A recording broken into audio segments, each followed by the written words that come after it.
Chapter 116. A Spiritual Dilemma. As soon as the news reached South Africa that I along with other Indians had offered my services in the war, I received 2 cables.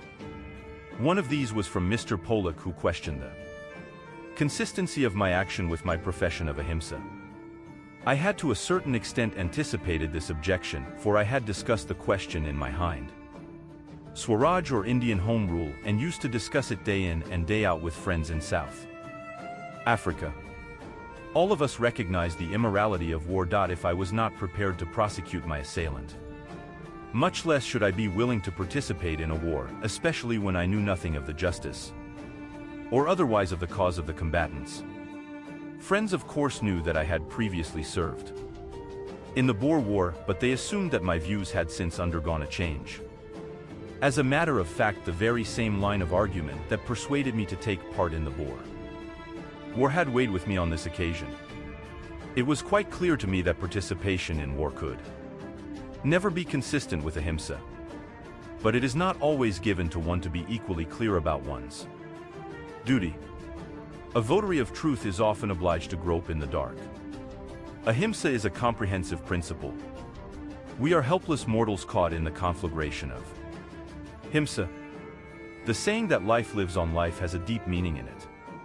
Man cannot for a moment live without consciously or unconsciously committing outward ahimsa. The very fact of his living, eating, drinking and moving about necessarily involves some ahimsa, destruction of life, be it ever so minute. A votary of ahimsa therefore remains true to his faith if the spring of all his actions is compassion. If he shuns to the best of his ability the destruction of the tiniest creature, tries to save it, and thus incessantly strives to be free from the deadly coil of ahimsa, he will be constantly growing in self-restraint and compassion, but he can never become entirely free from outward ahimsa. Then again, because underlying ahimsa is the unity of all life, the error of one cannot but affect all, and hence man cannot be wholly free from ahimsa. So long as he continues to be a social being, he cannot but participate in the ahimsa that the very existence of society involves. When 2 nations are fighting, the duty of a votary of ahimsa is to stop the war. He who is not equal to that duty, he who has no power of resisting war, he who is not qualified to resist war, may take part in war and yet wholeheartedly try to free himself, his nation and the world from war. I had hoped to improve status and that of my people through the British Empire. Whilst in England, I was enjoying the protection of the British fleet and taking shelter as I did under its armed might. I was directly participating in its potential violence. Therefore, if I desired to retain my connection with the Empire and to live under its banner, one of 3 courses was open to me. I could declare open resistance to the war and, in accordance with the law of Satyagraha, boycott the Empire until it changed its military policy, or I could seek imprisonment by civil disobedience of such of its laws as were fit to be disobeyed, or I could participate in the war on the side of the Empire and thereby acquire the capacity and fitness for resisting the violence of war. I lacked this capacity and fitness, as I thought there was nothing for it but to serve in the war. I make no distinction, from the point of view of ahimsa, between combatants and non-combatants. He who volunteers to serve a band of dacoits, by working as their carrier or their watchman while they are about their business, or their nurse when they are wounded, is as much guilty of dacoity as the dacoits themselves. In the same way, those who confine themselves to attending to the wounded in battle cannot be absolved from the guilt of war. I had argued the whole thing out to myself in this manner, before I received Pollock's cable, and soon after its receipt, I discussed these views with several friends and concluded that it was my duty to offer to serve in the war. Even today I see no flaw in that line of argument, nor am I sorry for my action, holding, as I then did, views favorable to the British connection. I know that even then I could not carry conviction with all my friends about the correctness of my position. The question is subtle. It admits of differences of opinion, and therefore I have submitted my argument as clearly as possible to those who believe in ahimsa and who are making serious efforts to practice it in every walk of life. A devotee of truth may not do anything in deference to convention. He must always hold himself open to correction, and whenever he discovers himself to be wrong, he must confess it at all costs and atone for it. Chapter 117. Miniature Satyagraha. Though I thus took part in the war as a matter of duty, it chanced that I was not only unable directly to participate in it, but actually compelled to offer what may be called miniature Satyagraha even at that critical juncture. I have already said that an officer was appointed in charge of our training as soon as our names were approved and enlisted. We were all under the impression that this commanding officer was to be our chief only so far as technical matters were concerned, and that in all other matters I was the head of our corps, which was directly responsible to me in matters of internal discipline. That is to say, the commanding officer had to deal with the corps through me. But from the first, the officer left us under no much delusion. Mr. Sarabjia Jania was a shrewd man. He warned me. "Beware of this man," he said. "He seems inclined to lord it over us. We will have none of his orders. We are prepared to look upon him as our instructor. But the youngsters he has appointed to instruct us also feel as though they had come as our masters." These youngsters were Oxford students who had come to instruct us and whom the commanding officer had appointed to be our section leaders. I also had not failed to notice the high-handedness of the commanding officer, but I asked Sarabji not to be anxious and tried to pacify him. But he was not the man to be easily convinced. "You are too trusting. Those people will deceive you with wretched words, and when at last you see through them, you will ask us to resort to Satyagraha, and so come to grief and bring us all to grief along with you," said he with a smile. "What else but grief can you hope to come to after having cast in your lot with me?" said I. Satyagrahi is born to be deceived.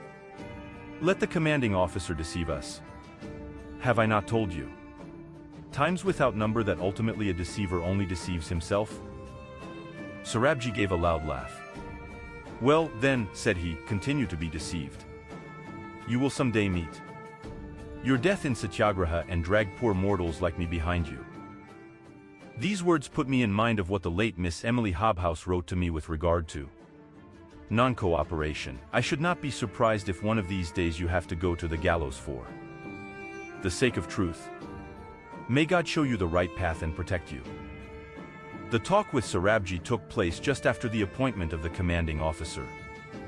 In a very few days our relations with him reached the breaking point.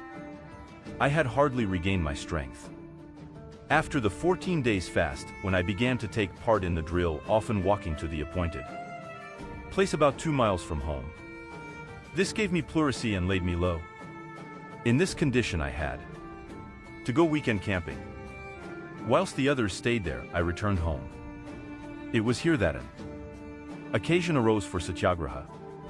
The commanding officer began to exercise his authority somewhat freely. He gave us clearly to understand that he was our head in all matters, military and non-military, giving us at the same time a taste of his authority. Sarabji hurried to me. He was not at all prepared to put up with this high-handedness. He said, "We must have all orders through you. We are still in the training camp and all sorts of absurd orders are being issued. Invidious distinctions are made between ourselves and those youths who have been appointed to instruct us. We must have it out with the commanding officer, otherwise we shall not be able to go on any longer. The Indian students and others who have joined our corps are not going to abide by any absurd orders. In a cause which has been taken up for the sake of self-respect, it is unthinkable to put up with loss of it." I approached the commanding officer and drew his attention to the complaints I had received. He wrote asking me to set out the complaints in writing, at the same time asking me to impress upon those who complain that the proper direction in which to make complaints is to me through their section commanders, now appointed, who will inform me through the instructors. To this I replied saying that I claimed no authority, that in the military sense I was no more than any other private, but that I had believed that as chairman of the volunteer corps I should be allowed unofficially to act as their representative. I also set out the grievances and requests that had been brought to my notice, namely, that grievous dissatisfaction had been caused by the appointment of section leaders without reference to the feeling of the members of the Corps that they be recalled and the Corps be invited to elect section leaders subject to the commander's approval. This did not appeal to the commanding officer, who said it was repugnant to all military discipline, that the section leaders should be elected by the Corps and that the recall of appointments already made would be subversive of all discipline. So we held a meeting and decided upon withdrawal. I brought home to the members the serious consequences of satyagraha. But a very large majority voted for the resolution, which was to the effect that, unless the appointments of corporals already made were recalled and the members of the Corps given an opportunity of electing their own corporals, the members would be obliged to abstain from further drilling and weekend camping. I then addressed a letter to the commanding officer telling him what a severe disappointment his letter rejecting my suggestion had been. I assured him that I was most anxious to serve. I also drew his attention to a precedent. I pointed out that, although I occupied no official rank in the South African Indian Ambulance Corps at the time of the Boer War, there was never a hitch between Colonel Galway and the Corps, and the Colonel never took a step without reference to me with a view to ascertain the wishes of the Corps. I also enclosed a copy of the resolution we had passed the previous evening. This had no good effect on the officer, who felt that the meeting and the resolution were a grave breach of discipline. Hereupon I addressed a letter to the Secretary of State for India, acquainting him with all the facts and enclosing a copy of the resolution. He replied explaining that conditions in South Africa were different and drawing my attentions to the fact that under the rules the section commanders were appointed by the commanding officer, but assuring me that in future, when appointing section commanders, the commanding officer would consider my recommendations. A good deal of correspondence passed between us after this, but I do not want to prolong the bittertale. Suffice it to say that my experience was of a piece with the experiences we daily have in India. What with threats and what with adroitness the commanding officer succeeded in creating a division in our Corps. Some of those who had voted for the resolution yielded to the commander's threats or persuasions and went back on their promise. About this time an unexpectedly large contingent of wounded soldiers arrived at the Netley hospital and the services of our Corps were requisitioned. Those whom the commanding officer could persuade went to Netley. The others refused to go. I was on my back, but was in communication with the members of the Corps. Mr. Roberts, the Under Secretary of State, honored me with many calls during those days. He insisted on my persuading the others to serve. He suggested that they should form a separate corps and that at the Netley Hospital they could be responsible only to the commanding officer there, so that there would be no question of loss of self-respect, government would be placated, and at same time helpful service would be rendered to the large number of wounded received at the hospital. This suggestion appealed both to my companions and to me, with the result that those who had stayed away also went to Netley. Only I remained away, lying on my back and making the best of a bad job.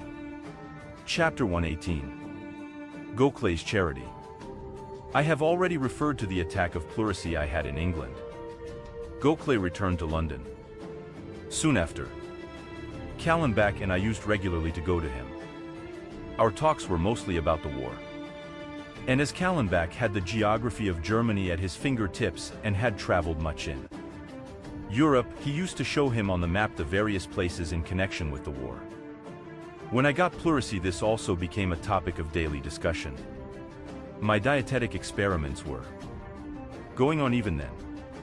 My diet consisted, among other things, of ground nuts, ripe and unripe, bananas, lemon, olive oil, tomatoes and grapes. I completely eschewed milk, cereals, pulses and other things. Dr. Jivraj treated me. He pressed me hard to resume milk and cereals, but I was obdurate. The matter reached Gokhale's ears. He had not much regard for my reasoning in favor of a fruitarian diet, and he wanted me to take whatever the doctor prescribed for my health. It was no easy thing for me not to yield to Goklay's pressure. When he would not take a refusal, I begged him to give me 24 hours for thinking over the question. As Kallenbach and I returned home that evening, we discussed where my duty lay. He had been with me in my experiment. He liked it, but I saw that he was agreeable to my giving it up if my health demanded it. So I had to decide for myself according to the dictates of the inner voice. I spent the whole night thinking over the matter. To give up the experiment would mean renouncing all my ideas in that direction, and yet I found no flaw in them.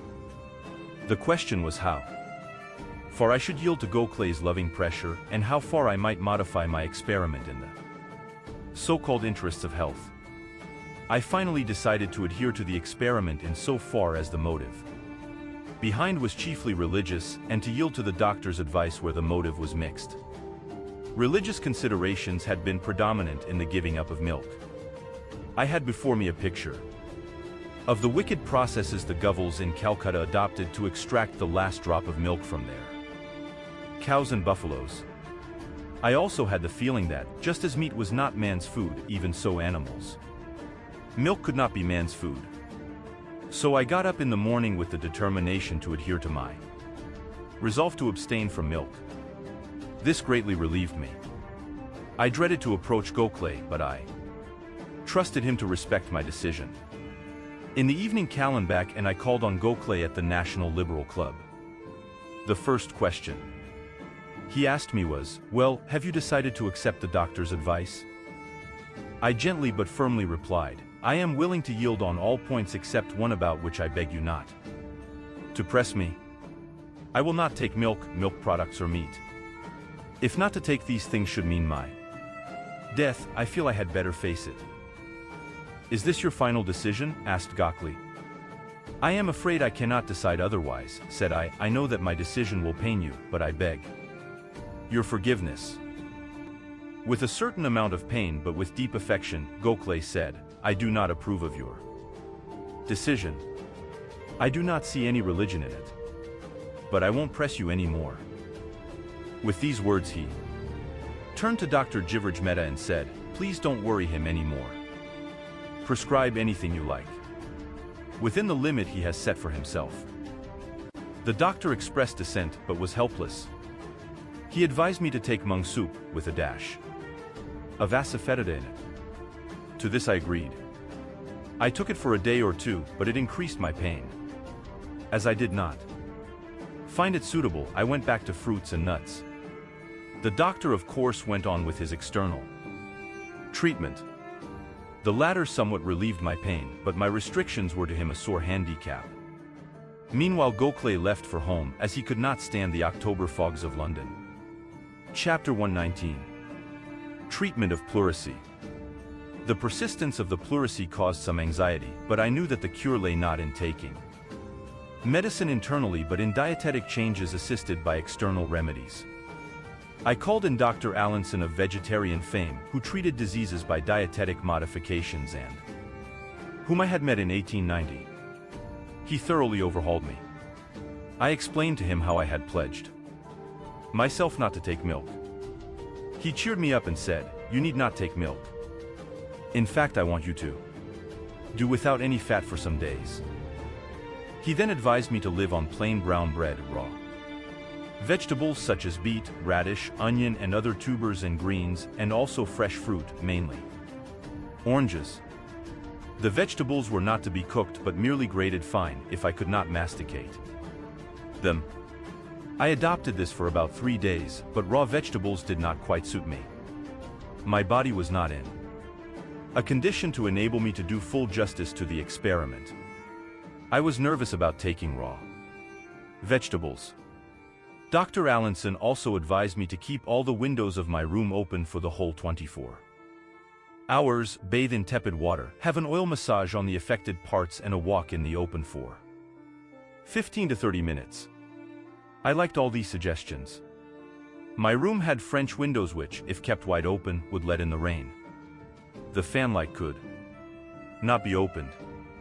I therefore got the glass broken, so as to let in fresh air, and I partially opened the windows in a manner not to let in rain. All these measures somewhat improved my health, but did not completely cure me. Lady Cecilia Roberts occasionally called on me. We became friends. She wanted very much to persuade me to take milk. But as I was unyielding, she hunted about for a substitute for milk. Some friend suggested to her malted milk, assuring her quite unknowingly that it was absolutely free from milk and that it was a chemical preparation with all the properties of milk. Lady Cecilia, I knew, had a great regard for my religious scruples, and so I implicitly trusted her. I dissolved the powder in water and took it only to find that it tasted just like milk. I read the label on the bottle to find only too late that it was a preparation of milk. So I gave it up.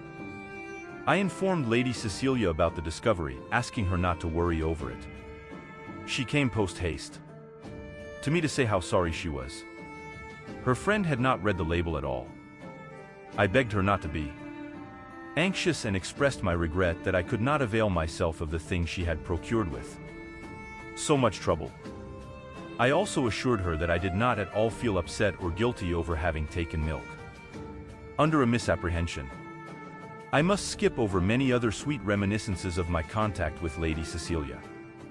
I could think of many friends who have been a source of great comfort to me in the midst of trials and disappointments. One who has faith reads in them the merciful providence of God, who thus sweetens sorrow itself. Dr. Allinson, when he next called, relaxed his restrictions and permitted me to have groundnut butter or olive oil for the sake of fat, and to take the vegetables cooked, if I chose, with rice. These changes were quite welcome, but they were far from giving me a complete cure. Very careful nursing was still necessary, and I was obliged to keep mostly in bed. Dr. Mehta occasionally looked in to examine me and held out a standing offer to cure me if only I would listen to his advice. Whilst things were going on in this way, Mr. Roberts one day came to see me and urged me very strongly to go home. You cannot possibly go to Netley in this condition. There is still severe cold ahead of us. I would strongly advise you to get back to India, for it is only there that you can be completely cured. If, after your recovery, you should find the war still going on, you will have many opportunities there of rendering help. As it is, I do not regard what you have already done as by any means a mean contribution. I accepted his advice and began to make preparations for returning to India. Chapter 120. Homeward. Mr. Callenbach had accompanied me to England with a view to going to India. We were staying together and of course wanted to sail by the same boat. Germans, however, were under such strict surveillance that we had our doubts about Mr. Callenbach getting a passport. I did my best to get it, and Mr. Roberts, who was in favor of his getting his passport, sent a cable to the Viceroy in this behalf. But straight came Lord Hardinge's reply: regret Government of India not prepared to take any such risk. All of us understood the force of the reply. It was a great wrench for me to part from Mr. Callenbach, but I could see that his pang was greater.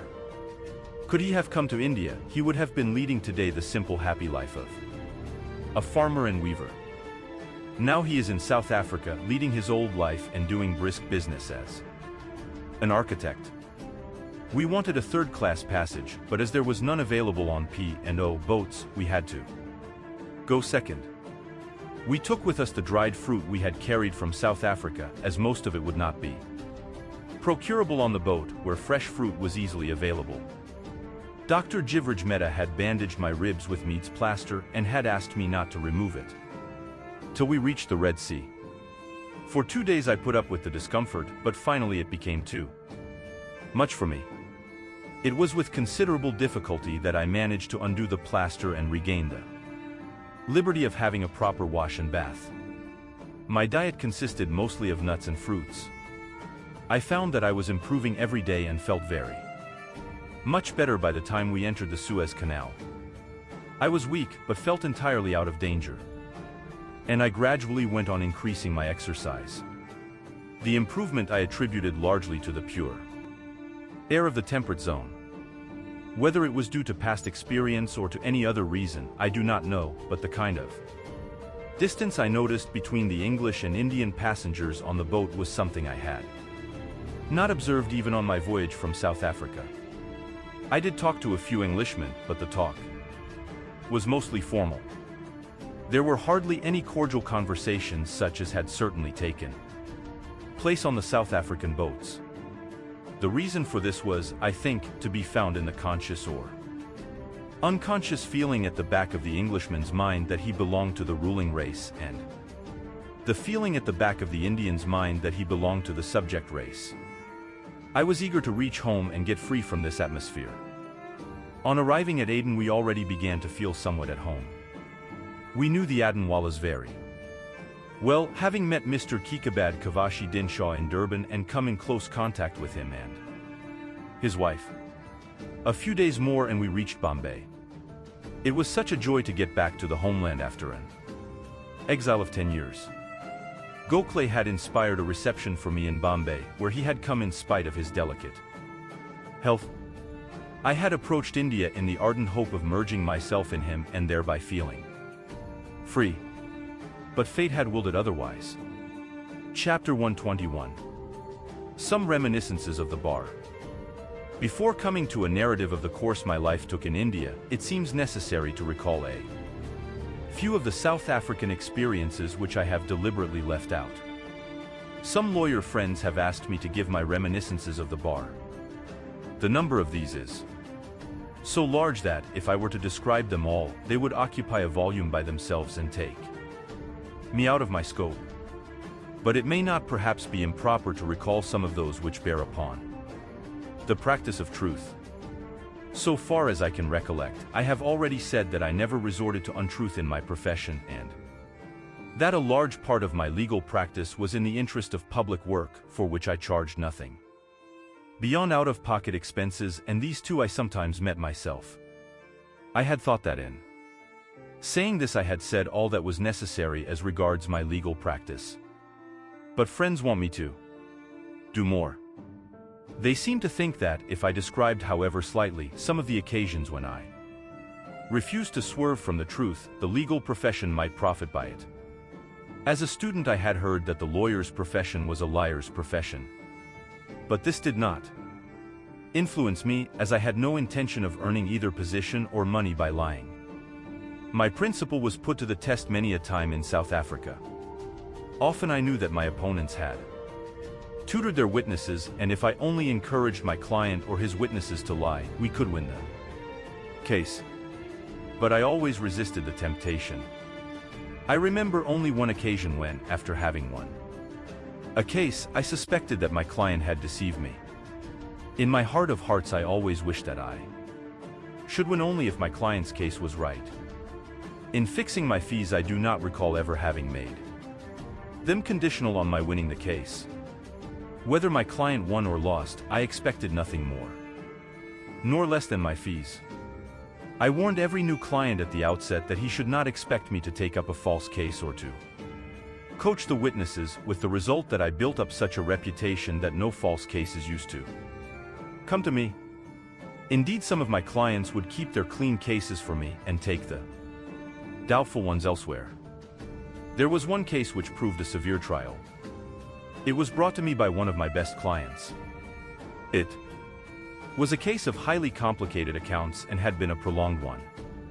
It had been heard in parts before several courts.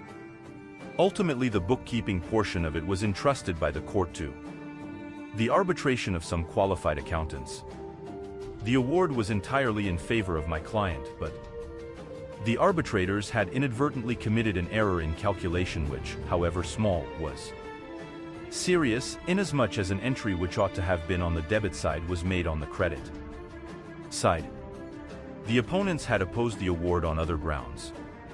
I was junior counsel for my client. When the senior counsel became aware of the error, he was of opinion that our client was not bound to admit it.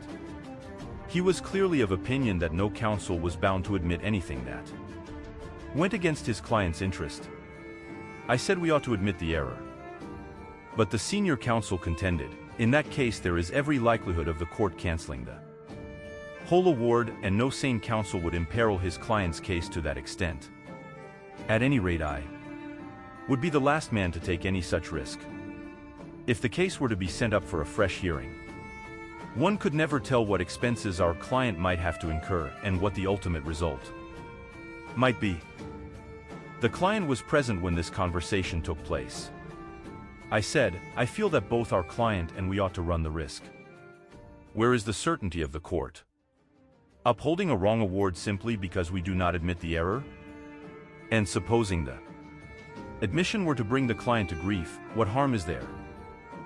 But why should we make the admission at all, said the senior counsel. Where is the surety of the court not detecting the error or our opponent not discovering it, said I. Well then, will you argue the case? I am not prepared to argue it on your terms, replied the senior counsel with decision. I humbly answered, if you will not argue, then I am prepared to do so, if our client so desires. I shall have nothing to do with the case if the error is not admitted. With this I looked at my client. He was a little embarrassed. I had been in the case from the very first. The client fully trusted me and knew me through and through. He said, well, then, you will argue the case and admit the error. Let us lose if that is to be our lot. God defend the right. I was delighted. I had expected nothing less from him. The senior counsel again warned me, pitted me for my obduracy, but congratulated me all the same. What happened in the court we shall see in the next chapter. Chapter 122. Sharp practice? I had no doubt about the soundness of my advice, but I doubted very much my fitness for doing full justice to the case. I felt it would be a most hazardous undertaking to argue such a difficult case before the Supreme Court, and I appeared before the bench in fear and trembling. As soon as I referred to the error in the accounts, one of the judges said, "Is not this sharp practice, Mr. Gandhi?" I boiled within to hear this charge. It was intolerable to be accused of sharp practice when there was not the slightest warrant for it. With a judge prejudiced from the start like this, there is little chance of success in this difficult case, I said to myself. But I composed my thoughts and answered, I am surprised that your lordship should suspect sharp practice without hearing me out. No question of a charge, said the judge. It is a mere suggestion. The suggestion here seems to me to amount to a charge. I would ask your lordship to hear me out and then arraign me if there is any occasion for it. I am sorry to have interrupted you, replied the judge. Pray do go on with your explanation of the discrepancy. I had enough material in support of my explanation. Thanks to the judge having raised this question, I was able to rivet the court's attention on my argument from the very start.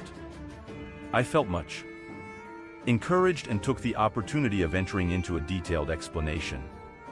The court gave me a patient hearing, and I was able to convince the judges that the discrepancy was due entirely to inadvertence.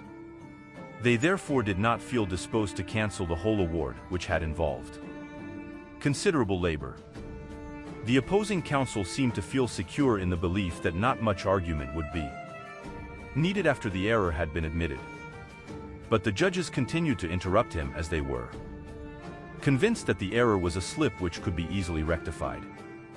The counsel labored hard to attack the award, but the judge who had originally started with the suspicion had now come round definitely to my side.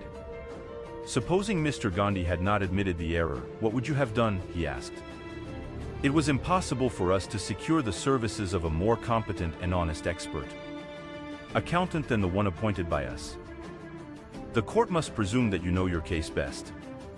If you cannot point out anything beyond the slip which any expert accountant is liable to commit, the court will be loath to compel the parties to go in for fresh litigation and fresh expenses because of a patent mistake. We may not order a fresh hearing when such an error can be easily corrected, continued the judge. And so the counsel's objection was overruled. The court either confirmed the award with the error rectified or ordered the arbitrator to rectify the error, I forget which. I was delighted. So were my client and senior counsel, and I was confirmed in my conviction that it was not impossible to practice law without compromising truth. Let the reader, however, remember that even truthfulness in the practice of the profession cannot cure it of the fundamental defect that vitiates it. Chapter 123. Clients turned co-workers. The distinction between the legal practice in Natal and that in the Transvaal was that in Natal there was a joint bar. A barrister, whilst he was admitted to the rank of advocate, could also practice as an attorney, whereas in the Transvaal, as in Bombay, the spheres of attorneys and advocates were distinct. A barrister had the right of election whether he would practice as an advocate or as an attorney. So whilst in Natal I was admitted as an advocate, in the Transvaal I sought admission as an attorney. For as an advocate I could not have come in direct contact with the Indians, and the white attorneys in South Africa would not have briefed me. But even in the Transvaal it was open to attorneys to appear before magistrates. On one occasion, whilst I was conducting a case before a magistrate in Johannesburg, I discovered that my client had deceived me. I saw him completely break down in the witness box. So without any argument I asked the magistrate to dismiss the case. The opposing counsel was astonished and the magistrate was pleased. I rebuked my client for bringing a false case to me. He knew that I never accepted false cases, and when I brought the thing home to him, he admitted his mistake. And I have an impression that he was not angry with me for having asked the magistrate to decide against him. At any rate, my conduct in this case did not affect my practice for the worse. Indeed, it made my work easier. I also saw that my devotion to truth enhanced my reputation amongst the members of the profession, and in spite of the handicap of color, I was able in some cases to win even their affection. During my professional work, it was also my habit never to conceal my ignorance from my clients or my colleagues. Wherever I felt myself at sea, I would advise my client to consult some other counsel, or if he preferred to stick to me, I would ask him to let me seek the assistance of senior counsel. This frankness earned me the unbounded affection and trust of my clients.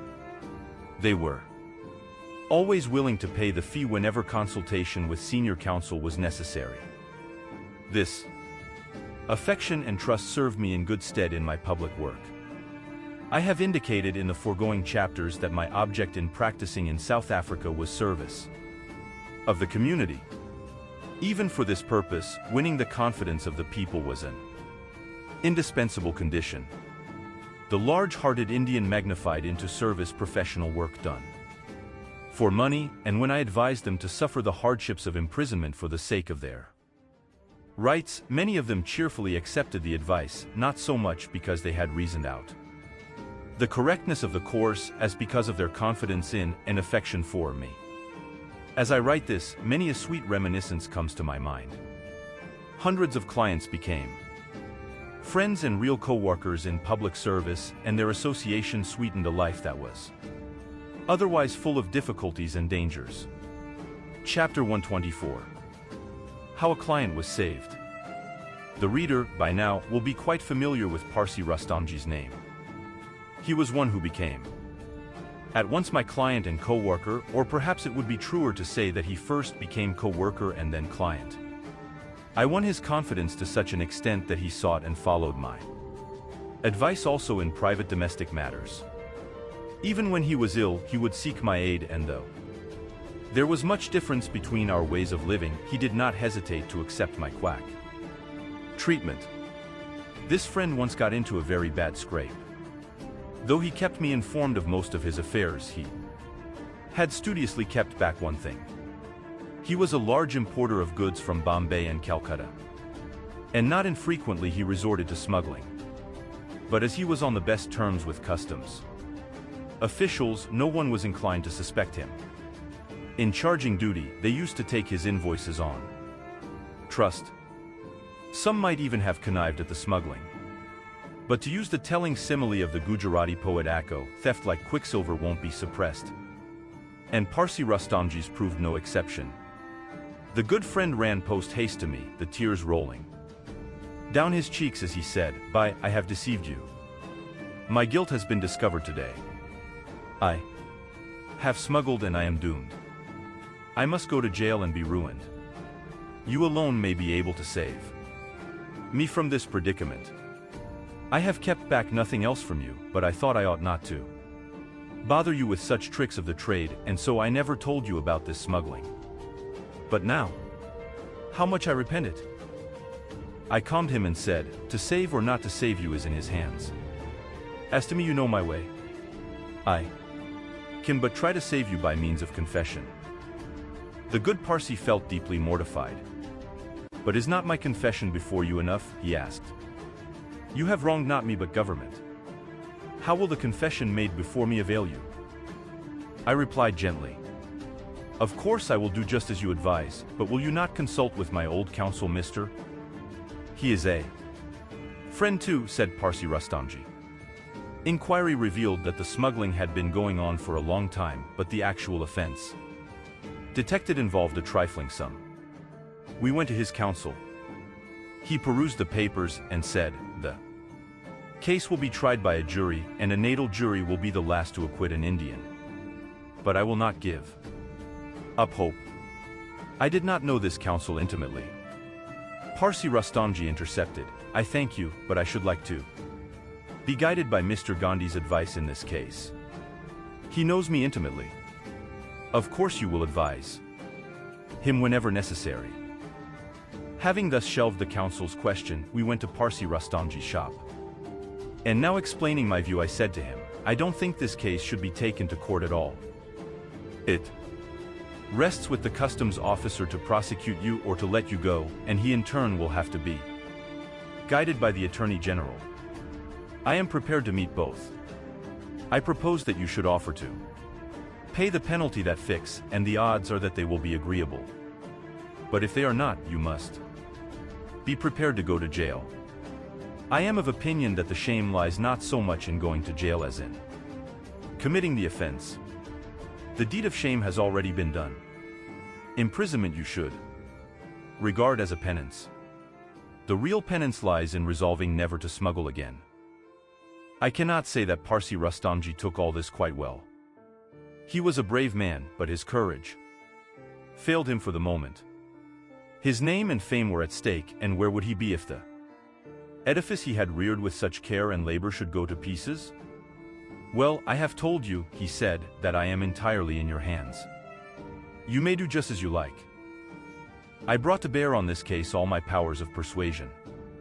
I met the customs officer and fearlessly apprised him of the whole affair.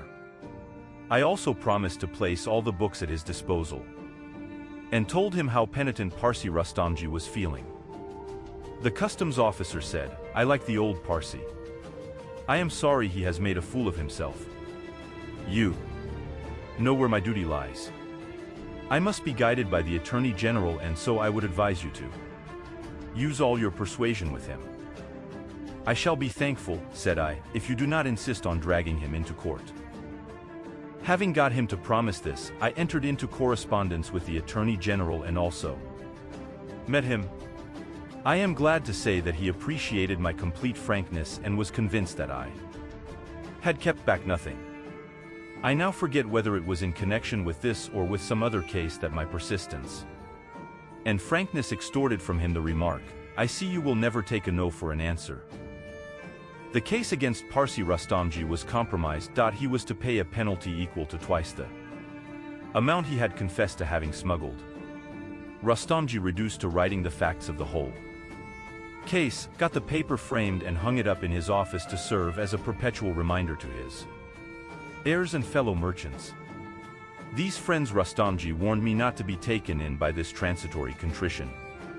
When I told Rustamji about this warning, he said, "What would be my fate if I deceived you?" Chapter 125. The first experience. Before I reached home, the party which had started from Phoenix had already arrived. According to our original plan, I was to have preceded them, but my preoccupation in England with the war had upset all our calculations, and when I saw that I had to be detained in England indefinitely, I was faced with the question of finding them all to stay together, the Phoenix Party. I wanted them all to stay together in India, if possible, and to live the life they had led at Phoenix. I did not know of any ashram to which I could recommend them to go, and therefore cabled to them to meet Mr. Andrews and do as he advised. So they were first put in the Gurukul, Kangri, where the late Swami Shraddhananji treated them as his own children. After this they were put in the Shantiniketan ashram, where the poet and his people showered similar love upon them. The experiences they gathered at both these places too stood them and me in good stead. The poet, Shraddhananji, and Principal Sushil Rudra, as I used to say to Andrews, composed his Trinity. When in South Africa he was never tired of speaking of them and of my many sweet memories of South Africa. Mr. Andrews' talks, day in and day out, of this great Trinity are amongst the sweetest and most vivid. Mr. Andrews naturally put the Phoenix Party in touch also with Sushil Rudra. Principal Rudra had no ashram, but he had a home which he placed completely at the disposal of the Phoenix family. Within a day of their arrival, his people made them deal so thoroughly at home that they did not seem to miss Phoenix at all.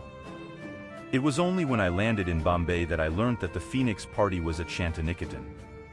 I was therefore impatient to meet them as soon as I could after my meeting with Gokhale.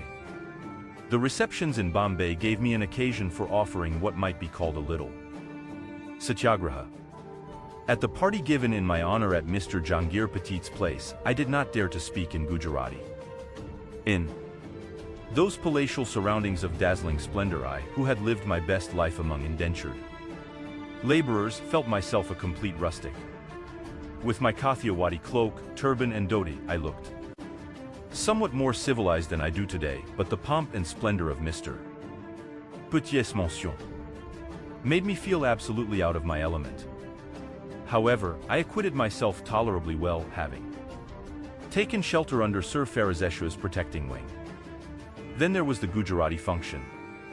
The Gujaratis would not let me go without a reception, which was organized by the late Tamil Trivedi.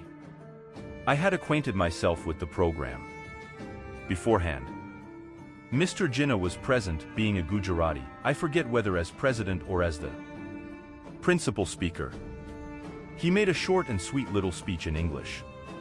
As far as I remember, most of the other speeches were also in English. When my turn came, I expressed my thanks in Gujarati, explaining my partiality for Gujarati and Hindustani, and entering my humble protest against the use of English in a Gujarati gathering.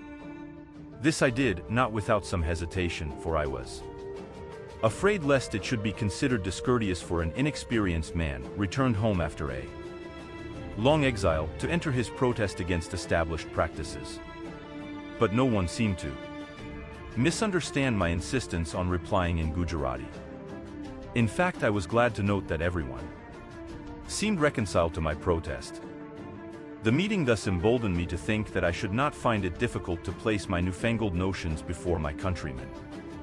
After a brief stay in Bombay, full of these preliminary experiences, I went to Pune whither Gokhale had summoned me. Chapter 126. With Gokhale in Pune. The moment I reached Bombay, Gokhale sent me word that the governor was desirous of seeing me, and that it might be proper for me to respond before I left for Pune.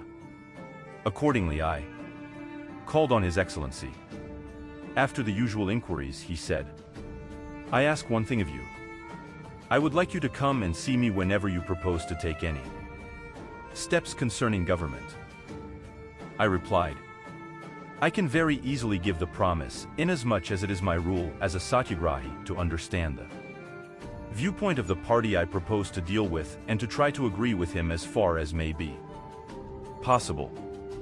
I strictly observe the rule in South Africa, and I mean to do the same here." Lord Willingdon thanked me and said, "You may come to me whenever you like, and you will see that my government do not willfully do anything wrong." To which I replied, "It is that faith which sustains me." After this I went to Pune. It is impossible for me to set down all the reminiscences of this precious time. Gokhale and the members of the Servants of India Society overwhelmed me with affection. So far as I recollect, Gokhale had summoned all of them to meet me. I had a frank talk with them all on every sort of subject. Gokhale was very keen that I should join the society, and so was I. But the members felt that as there was a great difference between my ideals and methods of work and theirs, it might not be proper for me to join the society. Gokhale believed that, in spite of my insistence on my own principles, I was equally ready and able to tolerate theirs. But, he said, the members of the society have not yet understood your readiness for compromise. They are tenacious of their principles and quite independent. I am hoping that they will accept you, but if they don't, you will not for a moment think that they are lacking in respect or love for you. They are hesitating to take any risk lest their high regard for you should be jeopardized. But whether you are formally admitted as a member or not, I am going to look upon you as one. I informed Gokhale of my intentions. Whether I was admitted as a member or not, I wanted to have an ashram where I could settle down with my Phoenix family, preferably somewhere in Gujarat, as, being a Gujarati, I thought I was best fitted to serve the country through serving Gujarat. Gokhale liked the idea. He said, "You should certainly do so. Whatever may be the result of your talks with the members, you must look to me for the expenses of the ashram, which I will regard as my own." My heart overflowed with joy. It was a pleasure to feel free from the responsibility of raising funds, and to realize that I should not be obliged to set about the work all on my own, but that I should be able to count on a sure guide whenever I was in difficulty. This took a great load off my mind. So the late Dr. Dev was summoned and told to open an account for me in the society's books, and to give me whatever I might require for the ashram and for public expenses. I now prepared to go to Shantiniketan. On the eve of my departure, Gokhale arranged a party of selected friends, taking good care to order refreshments of my liking, i.e., fruits and nuts. The party was held just a few paces from his room, and yet he was hardly in a condition to walk across and attend it. But his affection for me got the better of him, and he insisted on coming. He came, but fainted and had to be carried away. Such fainting was not a new thing with him, and so when he came to, he sent word that we must go on with the party. This party was of course no more than a conversazione in the open space opposite the society's guest house, during which friends had heart-to-heart chats over light refreshments of ground nuts, dates and fresh fruits of the season. But the fainting fit was to be no common event in my life. Chapter 127. Was it a threat? From Pune I went to Rajkot and Porbandar, where I had to meet my brother's widow and other relatives. During the Satyagraha in South Africa, I had altered my style of dress so as to make it more in keeping with that of the indentured laborers, and in England also I had adhered to the same style for indoor use. For landing in Bombay I had a Kathiawadi suit of clothes consisting of a shirt, a dhoti, a cloak and a white scarf, all made of Indian mill cloth.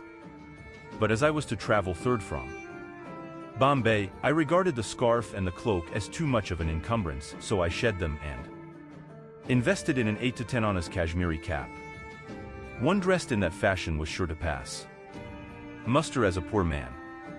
On account of the plague prevailing at that time, third-class passengers were being medically inspected at Virungam or Wadwan, I forget which. I had slight fever. The inspector, on finding that I had a temperature, asked me to report myself to the medical officer at Rajkot and noted down my name. Someone had perhaps sent the information that I was passing through Wadwan for the tailor. Motilal, a noted public worker of the place, met me at the station. He told me about the Virungam customs and the hardships railway passengers had to suffer on account of it. I had little inclination to talk bakuse of my fever, and tried to finish with a brief reply which took the form of a question. Are you prepared to go to jail? I had taken Motilal to be one of those impetuous youths who do not think before speaking. But not so Motilal. He replied with firm deliberation. We will certainly go to jail, provided you lead us. As Kathiawadis, we have the first right on you. Of course we do not mean to detain you now, but you must promise to halt here on your return. You will be delighted to see the work and the spirit of our youths, and you may trust us to respond as soon as you summon us. Motilal captivated me. His comrade, eulogizing him, said, Our friend is but a tailor. But he is such a master of his profession that he easily earns 15 rupees a month, which is just what he needs, working an hour a day, and gives the rest of his time to public work. He leads us all, putting our education to shame. Later I came in close contact with Motilal, and I saw that there was no exaggeration in the eulogy. He made a point of spending some days in the then newly started ashram every month to teach the children tailoring and to do some of the tailoring of the ashram himself. He would talk to me every day of Virungam and the hardships of the passengers, which had become absolutely unbearable for him. He was cut off in the prime of youth by a sudden illness and public life at what one suffered without him. On reaching Rajkot, I reported myself to the medical officer the next morning. I was not unknown there. The doctor felt ashamed and was angry with the inspector. This was unnecessary, for the inspector had only done his duty. He did not know me, and even if he had known me, he should done have otherwise. The medical officer would not let me go to him again, insisted on sending an inspector to me instead. Inspection of third-class passagers for sanitary reasons is essential on such occasions. If big men choose to travel third, whatever their position in life, they must voluntarily submit themselves to all the regulations that the poor are subject to, and the officials ought to be impartial. My experience is that the officials, instead of looking upon third-class passengers as fellow men, regard them as so many sheep. They talk to them contemptuously and brook no reply or argument. The third-class passenger has to obey the official as though he were his servant, and the latter may with impunity belabor and blackmail him and book him his ticket, only putting him to the greatest possible inconvenience, including often missing the train. All this I have seen with my own eyes. No reform is possible unless some of the educated and the rich voluntarily accept the status of the poor, travel third, refuse to enjoy the amenities denied to the poor, and, instead of taking avoidable hardships, discourtesies and injustice as a matter of course, fight for their removal. Wherever I went in Kathiawad, I heard complaints about the Virungam customs hardships. I therefore decided immediately to make use of Lord Willingdon's offer. I collected and read all the literature available on the subject, convinced myself that the complaints were well-founded, and opened correspondence with the Bombay government. I called on the private secretary to Lord Willingdon and waited on His Excellency also. The latter expressed his sympathy but shifted the blame on Delhi. If it had been in our hands, we should have removed the cordon long ago. You should approach the government of India, said the secretary. I communicated with the government of India, but got no reply beyond an acknowledgement. It was only when I had an occasion to meet Lord Chelmsford later that redress could be had. When I placed the facts before him, he expressed his astonishment. He had known nothing of the matter. He gave me a patient hearing, telephoned that very moment for papers about Virungam, and promised to remove the cordon if the authorities had no explanation or defense to offer. Within a few days of this interview, I read in the papers that the Virungam customs cordon had been removed. I regarded this event as the advent of Satyagraha in India. For during my interview with the Bombay government, the secretary had expressed his disapproval of a reference to Satyagraha in a speech which I had delivered in Bagasra in Kathiawad. Is not this a threat? He had asked. And do you think a powerful government will yield to threats? This was no threat, I had replied. It was educating the people. It is my duty to place before the people all the legitimate remedies for grievances. A nation that wants to come into its own ought to know all the ways and means to freedom. Usually they include violence as the last remedy. Satyagraha, on the other hand, is an absolutely non-violent weapon. I regard it as my duty to explain its practice and its limitations. I have no doubt that the British government is a powerful government, but I have no doubt also that Satyagraha is a sovereign remedy. The clever secretary skeptically nodded his head and said, "We shall see." Gah.